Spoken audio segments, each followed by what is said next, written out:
Nó kê xuất đời từng ọc nè ngày này khi mình video muối để chọn chạy lấy từ cái này từng ọc nè cứ tiện tôn cho muối trên đằng ca cho na promotion được trong miền được trong folder này muối tại nó khó cứ trong miền chỉ advert muối để bàn design hay sáp cái này cứ chỉ advert cũng rú đâyយើងទៅធ្វើadvert មួយនេះសារឡើងវិញម្ដងទៀតតាមពិតទៅគឺ advert មួយនេះគឺខ្ញុំបានធ្វើហើយក៏ប៉ុន្តែខ្ញុំចង់ចែកលេខទៅកាន់អ្នកទាំងអស់គ្នាពីរបៀបនៃការធ្វើ advert មួយនេះណាអូខេចឹងហើយ advert មួយនេះគឺខ្ញុំបានធ្វើវានៅលើកម្មវិធី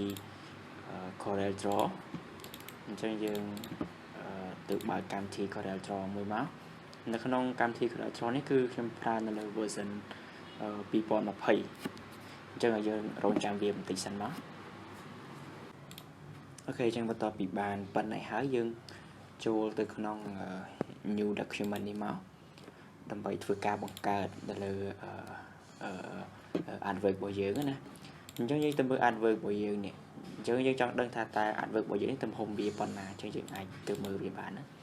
យើង mark stamp វាមកហើយចូលទៅក្នុង property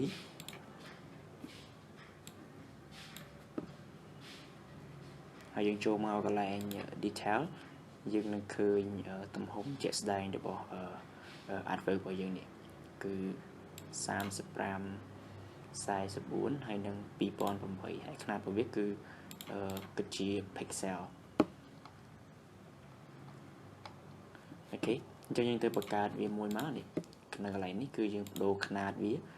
យើងបដូរវាទៅជា pixel ដែរមកហើយកន្លែងនេះគឺ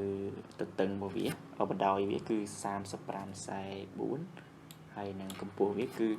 2008បើសិនជាយើងចង់ដឹងថាតើຂະຫນາດប៉ុណ្ណេះ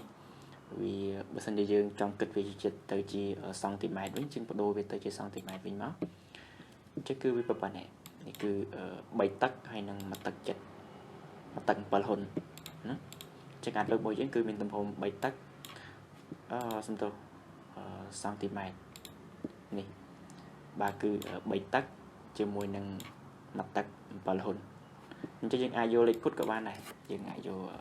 30សង់ទីម៉ែត្រស្មើនឹង3ទឹកហើយនឹង17សង់ទីម៉ែត្រស្មើនឹង1ទឹក7ហ៊ុនអូខេអញ្ចឹងខ្ញុំទាញ advert មួយនេះមកដាក់ទទឹមគ្នានៅក្បែរនេះអញ្ចឹងនេះគឺយើងបិទវាចោលទៅបាទជា advert របស់យើងហើយនឹងថ្ងៃនេះគឺវាប៉ុនគ្នាតែម្ដង advert ហើយជាមួយនឹង adboard អញ្ចឹងនេះយើងហៅថា adboard ណាយើងហៅថា adboard ហើយអានេះយើងហៅថាជា advert ចាស់របស់យើងអញ្ចឹងទី1គឺខ្ញុំធ្វើការចាក់ពណ៌សដែលជាពណ៌ background អញ្ចឹង adboard របស់យើងនេះគឺពណ៌សស្រាប់អញ្ចឹងយើងប្រើ tool នេះមួយដែលជា tool rectangle យើងអាច double click នៅលើ tool នេះក៏បានឬក៏យើងយកវាមកគូបែបនេះក៏បានដែរណាយើងគូវាបែបនេះក៏បានប៉ុន្តែបើយើងចង់ប្រើជាមួយនឹង double click ក៏បានដែរយើងចុច double click នៅលើ tool នេះមកវានឹងបង្កើតប៉ុនជាមួយនឹង adboard របស់យើងតែម្ដងហើយពណ៌គឺយើងអាចយកពណ៌សនេះមកចាក់ចូលមកយើងគ្រាន់តែចុចនៅលើពណ៌នេះជាប់ហើយទាញវាចូលមកតម្លាក់នៅក្នុង rectangle នេះទៅវានឹងចាក់ពណ៌នឹងចូលហើយអញ្ចឹងយើងចាក់ពណ៌សចូលមកហើយអានេះវាមាន stroke អញ្ចឹងយើងត្រូវដក stroke វាចេញនេះអញ្ចឹងយើងយកណាន់មកគឺវាដក stroke នេះចេញបន្តមកទៀតគឺខ្ញុំធ្វើការបង្កើតពណ៌មួយនេះអញ្ចឹងពណ៌ហ្នឹងគឺវារាងកោងខ្ញុំអាចជំនួសដោយរង្វង់មូលមួយនេះគឺយើងប្រើជាមួយនឹង ellipse tool អញ្ចឹងយើងគូវាមកអញ្ចឹងនៅពេលយើងគូគឺវាអាចអត់មូលល្អទេយើងចង់បានវាមូលល្អគឺយើងប្រើ key control យើងចុច key control ឲ្យជាប់មកអូខេទីហោះថាប៉ុណ្ណេះចុះ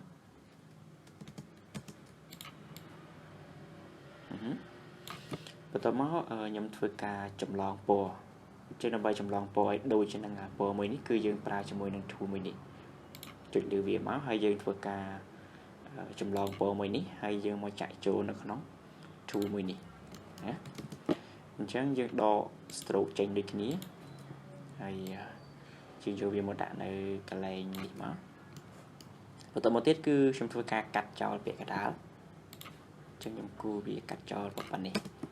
អញ្ចឹងដើម្បីកាត់បានគឺខ្ញុំត្រូវ select យកពណ៌នេះមួយហើយបន្តមកទៀតគឺខ្ញុំចុចនៅលើពណ៌នៅលើ tool rectangle នេះដែល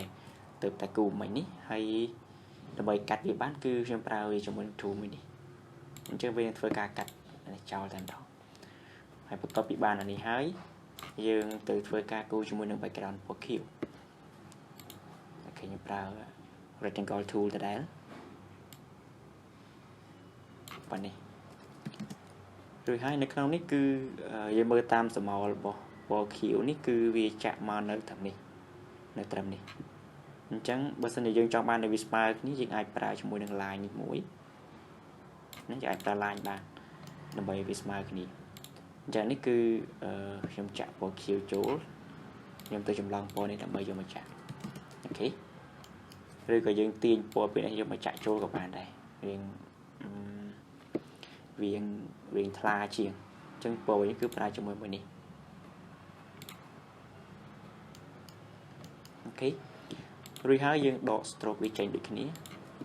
ហើយដើម្បីកាត់វាជារាងប្រឆិតបែបនេះគឺខ្ញុំចូលទៅក្នុង object ហើយខ្ញុំរើសយក convert to curve ដែល shortcut key គឺ control Q ណារួចហើយយើងប្រើជាមួយនឹង tool មួយនេះ tool ទី2នេះគឺ accept tool ហើយយើងអាចធ្វើការទាញចំណុចនេះឲ្យមកនៅខាងនេះមកអូខេទីហោប៉ុណ្ណេះហើយចំណុចទៅនេះគឺយើងខ្វះចំណុច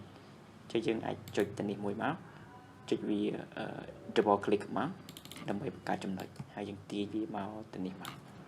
អញ្ចឹងយើងបានដែរអូខេរួចហើយអានេះបើសិនជាវានេះយើងអាចអូខេយកប៉ុណ្ណេះមក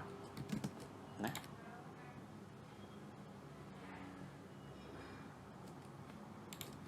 បន្តមកទៀតគឺខ្ញុំធ្វើការបង្កើតជាមួយនឹងមួយនេះ style មួយនេះជា style ហ្នឹងគឺខ្ញុំគូ rectangle មួយទៀត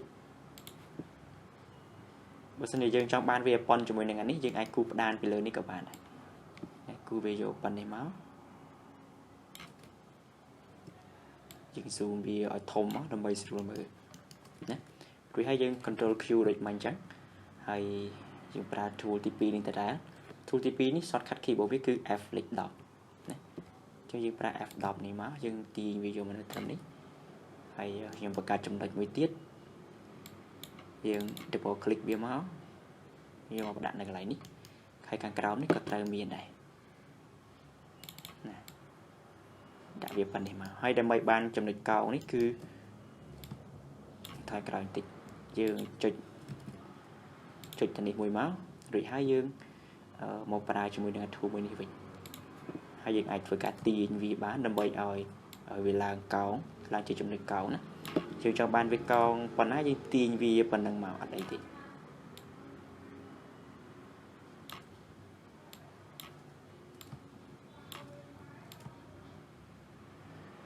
អូខេ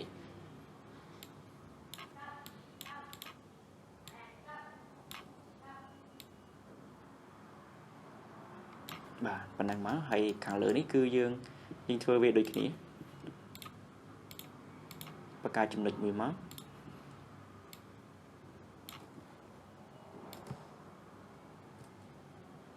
ប៉ុណ្ណេះខាងលើ Inster យើងអាចបរិយាវាបានយើង select យកអានេះមួយហើយយើងចុច shift ឲ្យជាប់មកយើងមក select យកនេះមួយទៀតហើយយើងរុញវាឡើងទៅលើទាំងពីរទៅវាដើរព្រមគ្នាបន្ទាប់មកយើងទាញចំណុចនេះមើលមកស្អាតមក